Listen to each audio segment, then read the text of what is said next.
itu membawa masyayikh tetap saja dicari Ummunah. Ini menunjukkan bahwa Ummunah selalu mengingat kita semua, sehingga kita pun merindukan beliau. Untuk itu mari kita sama-sama membaca Fatihah. Mudah-mudahan apa yang kita harapkan untuk Ummunah dikabulkan oleh Allah Subhanahu wa taala. Bismillahirrahmanirrahim. Fatihah. Bismillahirrahmanirrahim. Iyyaka na'budu ihdinas shiratal mustaqim.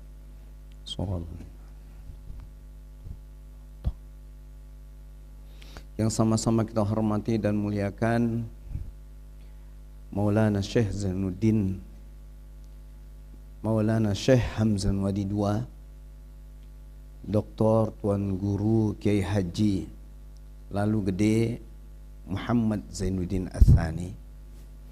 Kita doakan pula semoga beliau selaku Ketua Umum Pengurus Besar Nahdlatul Wathon diberikan kemudahan oleh Allah Subhanahu wa taala dalam menyelesaikan segala tugasnya, baik sebagai Ketua Umum Pengurus Besar Nahdlatul Wathon, sebagai kepala keluarga, maupun sebagai penanggung jawab dari keluarga beliau. Mudah-mudahan segala aktivitasnya diridhoi oleh Allah Subhanahu wa taala dan diberikan kesuksesan. Karena kesuksesan beliau adalah bagian dari kesuksesan kita semua. Dan kita berharap mudah-mudahan beliau diberikan kesehatan dan keafiatan serta umur yang panjang. Untuk itu mari kita sama-sama membaca Fatihah. Al-Fatihah. Bismillahirrahmanirrahim. Ar-Rahmanir-Rahim. Iyyaka na'budu wa iyyaka nasta'in. Ihdinas shiratal mustaqim. Shiratal ladzina an'amta 'alaihim. Para masyayikh yang sama-sama kita muliakan, dan alhamdulillah kita tetap dibersamai oleh guru kita bersama, Tuan Guru Haji Zaini Abdul Hanan. Mudah-mudahan beliau juga senantiasa diberikan kesehatan dan keafiatan oleh Allah Subhanahu wa taala. Mudah-mudahan diberikan umur yang panjang ya, agar tetap membersamai kita baik di pengajian ini maupun di pengajian lain-lainnya. Dan mudah-mudahan kita diberikan kemudahan juga oleh Allah untuk mengamalkan segala yang kita dapatkan dari beliau, baik berbentuk ilmu agama yang bersifat praktis penerapan maupun ijazah-ijazah. Nggih, kalau ada namanya wirid yang tidak diijazahkan oleh beliau tapi diucapkan dalam pengajian, itu pelungguh langsung bilang qabil tuh. Nggih? Langsung terima itu. Amalkan dia. Amalkan dia. Jadi tidak semua ilmu butuh ijazah. Nggih? Itulah sebabnya Sidina Ali selalu mengatakan, beliau mengatakan bahwa sebesar apapun, sekecil apapun ilmu yang saya dapatkan dari siapapun, saya rela menjadi budaknya. Itu artinya ilmu yang bermanfaat itu kita dapatkan dari siapapun harus kita hormati.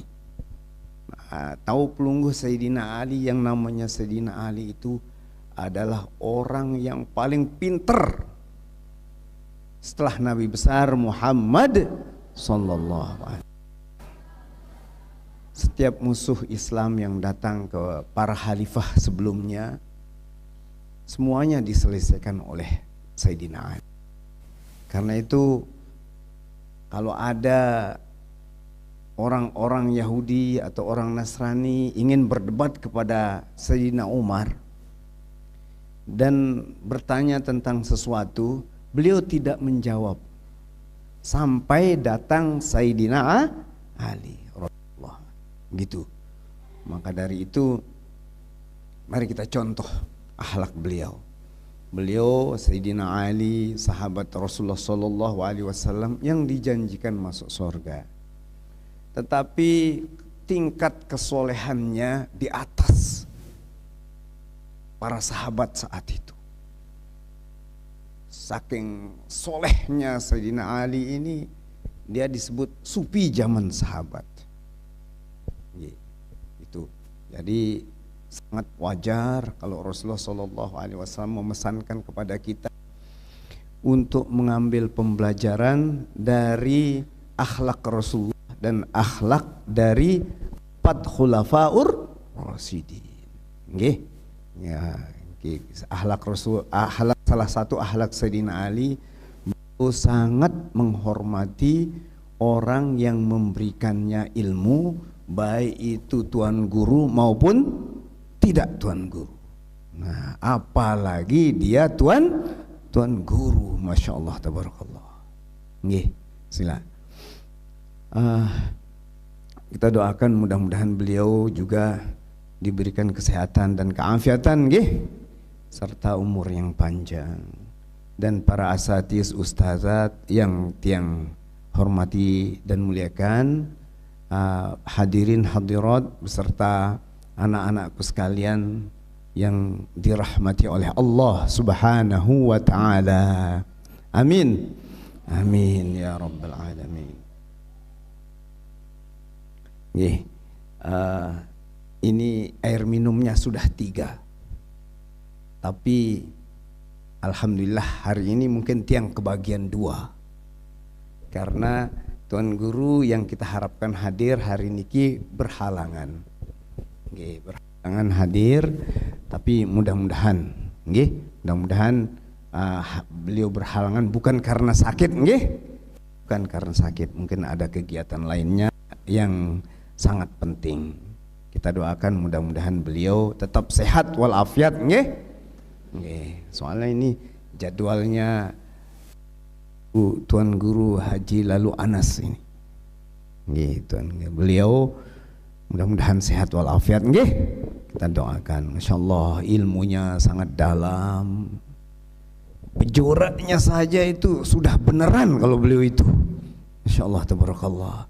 Tiap bejoraknya itu bisa kita ambil hikmahnya. Apalagi kalau sungguhan. Makanya kalau keluar daerah tiang tidur sama beliau itu, kita pancing-pancing aja ilmu beliau. Pancing sedikit muncul. Kita mancing pakai teri yang kita dapatkan ikan tongkol. Kita pancing lagi pakai ikan tongkol, nanti kita dapatkan ikan kakap. Pancing lagi dengan kakap, nanti kita dapat bisa dapat ikan yang besar-besar. Insyaallah itu dari beliau. Jadi tergantung kita kayak AI itu, tergantung kita yang bertanya. Insyaallah ilmu beliau sangat-sangat dalam. Demikian juga tuan guru kita yang lain. Makanya alhamdulillah yang dijadwalkan deriki itu oleh tuan guru ini berdasarkan pilihan beliau. Beliau yang lebih tahu dari kita. Nggih? Yang rata-rata calon doktor dan doktor, bahkan profesor. Kalau enggak senior. Insyaallah yang ilmunya sudah melebihi profesor. Nah, ini dia. Memang dalam beragama kita sudah dicontohkan oleh Rasulullah sallallahu alaihi wasallam, demikian juga oleh Maulana Syekh. Kita dalam beragama ini tidak terlalu memaksakan diri. Ndek taula nguyu-nguyu. Bahasa Jawanya ojo nguyu. Nah, jangan memaksakan diri. Apa nguyu bahasa Lombok itu? Nguyu itu ngejar sepenuh hati sehingga harus dapat gitu. Ya, melaksanakan sampai nggak kuat pun tetap dilaksanakan. Itu namanya nguyu bahasa Jawa. Ada bahasa Lomboknya cuman yang lupa bahasa Sasaknya. Nggih. Niki Rasulullah sallallahu alaihi wasallam sudah mencontohkan. Kalau beliau bepergian pakai rukhsahnya. sholatnya diqosor. Itu artinya kita cari kemudahan-kemudahan. Itu pun sesuai dengan hadis Nabi besar Muhammad sallallahu alaihi wasallam yang diajarkan kepada kita, yang diriwayatkan oleh Abu Hurairah, an Abi Hurairah radhiyallahu anhu qala sami'tu Rasulullah sallallahu alaihi wasallam yaqul ma nahaitukum anhu fantahu wa ma amartukum bihi fa'tu minhu mastata'tum. Jadi dalam hadis ini yang pertama diperintahkan kepada kita untuk menjauhi segala larangan Rasul. Apa yang saya larang dari kalian maka jauhilah. Artinya ini secara urutan. Yang pertama kita harus tahu apa-apa saja yang dilarang. Setelah tahu apa yang dilarang, maka jangan sekali-kali mendekati atau melakukan melanggar larangan dari Nabi besar Muhammad sallallahu alaihi wasallam. Itu artinya. Kemudian yang kedua, apa-apa yang saya perintahkan kepadamu, kata Nabi, maka lakukanlah sekemampuanmu. Nah, ini ada catatannya. Maka kerjakanlah sekemampuanmu. Ya. Misalnya dia baru, misalnya ada ibu-ibu yang masih muda sini, misalnya baru punya anak, ya, anaknya tidur jam 1. Ya, anaknya tidur jam 1 karena dia ibu-ibu yang solehah, dia biasanya bangun jam 3 sholat malam. Karena malam itu anaknya tidur jam 1, ngantuknya luar biasa. Sambil ngantuk sholat. Lama-lama bismillahirrahmanirrahim. Iyyaka na'budu wa iyyaka nasta'in. Alhamdulillahirabbil alamin arrahmanirrahim. Kelewatan saking ngantuknya. Nah, ini dibolehkan sebenarnya untuk sekali dua tinggalkan sholatnya, karena dia sesungguhnya tidak mampu melakukannya, tapi dipaksakan dirinya. Ini yang tidak disukai oleh Nabi. Jadi yang maunya Nabi itu sesuai kemampuan kita. Berdua ia kepeng 20.000, ongkos ke Anjani 5.000, pulangnya 5.000, sisanya masih 10.000. Lah ndek semel ngelontar 10.000, aku biasaku 20.000 ngelontar, nyinggak kepeng lek tetangganya lagi kudu ngelontar singgak dulu 10.000. Adiknya cukup 20.000, biasanya ngelontar 20.000. Ini juga tidak boleh. Bagus. Beramal tuh bagus, kebiasaan beramal tuh bagus sekali. Tetapi jangan sampai memaksakan diri. Nanti cukup uangnya hanya untuk ngongkos saja. 10.000. Nggak ada dia pakai ngelontar. Nggak jadi dia ngaji. Akhir. Itu namanya memaksakan diri. Enggak usah. Apa yang kita mampu untuk beribadah, sebegitulah yang kita lakukan. Nggih? Jadi hadis niki sebenarnya ada sahabat bertanya. Di Haji Wada itu. Rasul berpidato dalam haji terakhirnya mengatakan bahwa berhaji itu wajib hukumnya. Terus sahabat ini bertanya, "Ya Rasulullah, apa wajib setiap tahun?" Atau berapa kali seumur hidup? Nabi diem. Ditanya lagi, Abi apa wajib setiap tahun? Atau berapa kali setiap tahun? Diam Nabi. Lagi sampai 3 kali Nabi diam. Akhirnya keluarlah hadis ini. Itu asbabul wurudnya. Dan lanjutan hadis ini mengatakan bahwa innama ahlakal ladzina min qablikum kasratus su'al innama ahlakal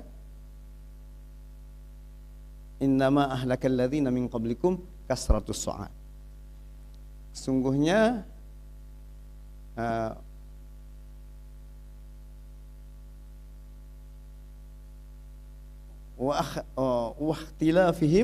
واختلافهم على أنبيائهم.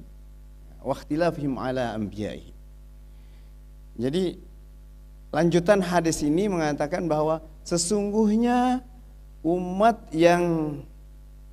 terdahulu sebelum kalian itu hancur itu karena terlalu banyak bertanya dan menyelisihi rasulnya, para nabinya. Ya, nabinya nyuruh dia sholat 5 kali sehari, 5 waktu. Dia bilang 5 waktu enteng, kita buat saja 6 waktu. Itu namanya menyelisihi nabi. Yang satu itu bukan pahala dia dapat, tapi malah dapat dosa. Nah, jadi kalau kita dapat ilmu dari guru kita, ya sudah diam. Ambil ilmu itu, manfaatkan. Ya, maka dari itu kalau zaman dahulu kiai-kiai itu sangat berwibawa.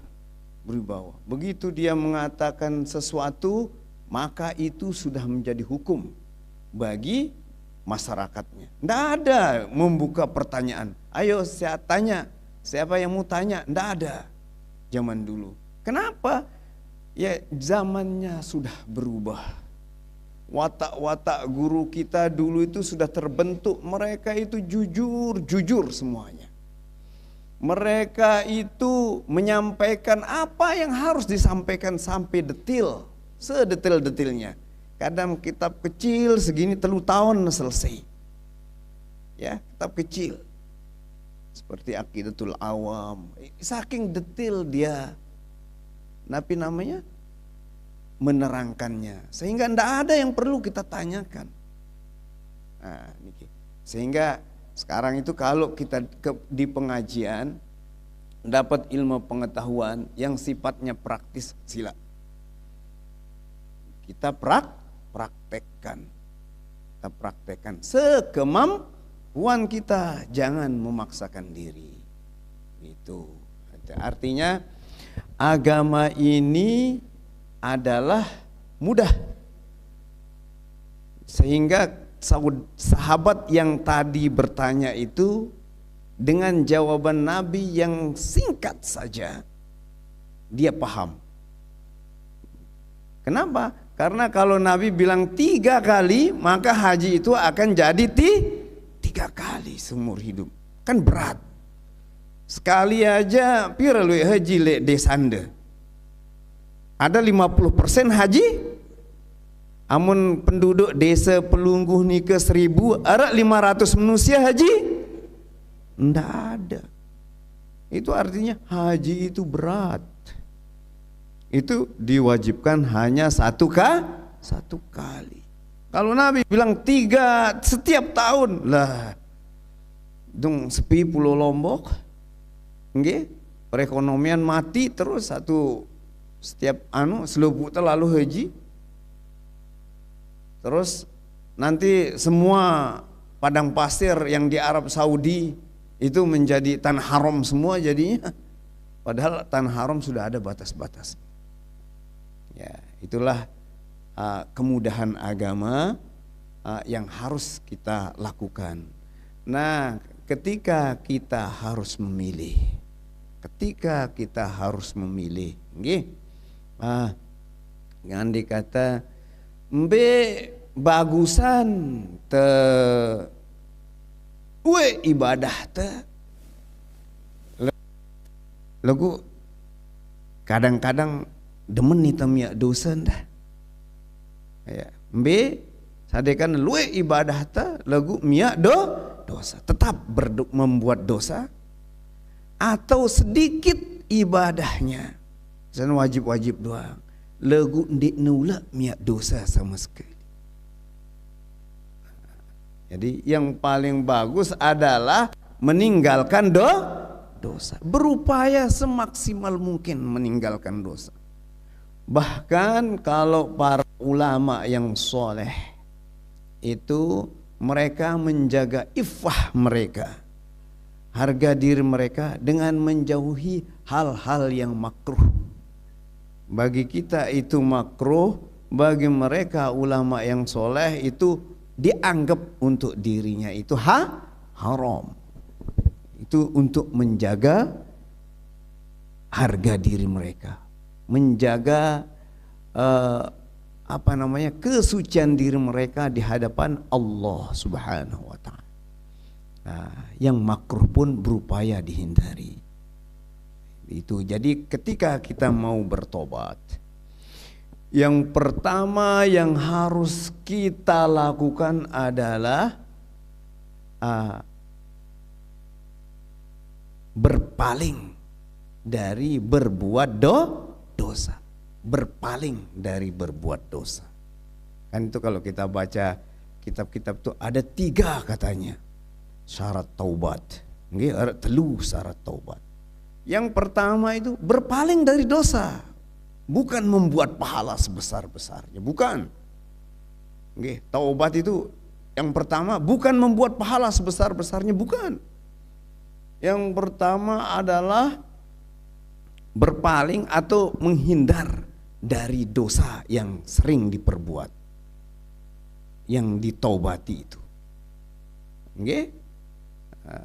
Terus yang kedua, nggih. Yang kedua itu setelah berpaling dari dosa yang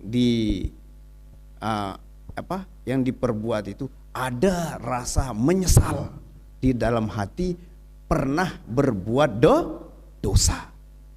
Itu syarat tobat. Jadi yang pertama menghindari dosa itu, yang kedua harus ada menyesal, harus. Kalau belum ada rasa menyesal di dalam hati lah, layak aku maling lah sang demen te maling. Lah layak aku berjudi sang demen te berjudi. Itu ndak ada penyesalan namanya. Kalau dia ahli judi sebelumnya atau maling sebelumnya, terus dia berhenti bertaubat, maka dia berhenti maling, berhenti berjudi, terus bertaubat kepada Allah. Ya Allah, menyesal kenapa hamba ini dulu melakukan hal itu, padahal hamba sudah belajar agama dari kecil, dari muda, tapi hamba kok bisa terperosok di sana. Menyesal akhirnya. Nah, dengan penyesalan inilah akan muncul keinginan untuk berbuat baik. Terus yang ketiga syaratnya itu adalah berazam, berniat untuk tidak kembali lagi berbuat dosa. Jadi taubat itu ukurannya dosa semua. Tidak ada nyebut pahala di sana, tidak ada nyebut amal ibadah baik, tidak ada. Yang pertama syaratnya saat itu juga harus meninggalkan dosa yang diperbuat. Yang kedua harus menyesali perbuatan yang dosa tersebut. Yang ketiga berazam, berniat untuk tidak kembali. Nunggak telu kan? Semuanya terkait dengan berbuat dosa. Kalau sudah kita terhindar dari dosa, maka disitulah kita hiasi diri kita dengan ibadah, amal soleh, gitu. Jadi kalau kita harus memilih itu, hindari dulu dosa. Masya Allah, tabarakallah. Yang rasa niki yang bisa yang sampaikan saat niki, mudah-mudahan ada manfaatnya insyaallah nggih. Nggih, musila. Jadi kita berupaya yang pertama nike menghindari dosa sekuat tenaga, nggih, dan beramal ibadah sekemampuan kita, sekemampuan kita. Nah, kalau menghindari dosa itu tidak boleh sekemampuan kita, harus mampu, harus mampu. Tidak boleh bilang saya tidak mampu menghindari dosa itu, tidak boleh. Karena tidak ada dosa yang tidak mampu kita hindari. Ya, hanya itu tergantung pada kita. Makanya wa ma nahakum anhu fantahu, katanya tidak ada mastata'tumnya di situ. Kalau perintah untuk berbuat baik ada kata-kata mastata'tum, sekemampuannya. Ya, itu catatannya. Agama ini adalah agama yang mudah, dan mari kita sikapi dia dengan tidak memaksa diri, dan kita berupaya semaksimal mungkin untuk menghindari dosa. Demikian, wallahul muwaffiq wal hadi ila sabilir rasyad. Wassalamualaikum warahmatullahi wabarakatuh.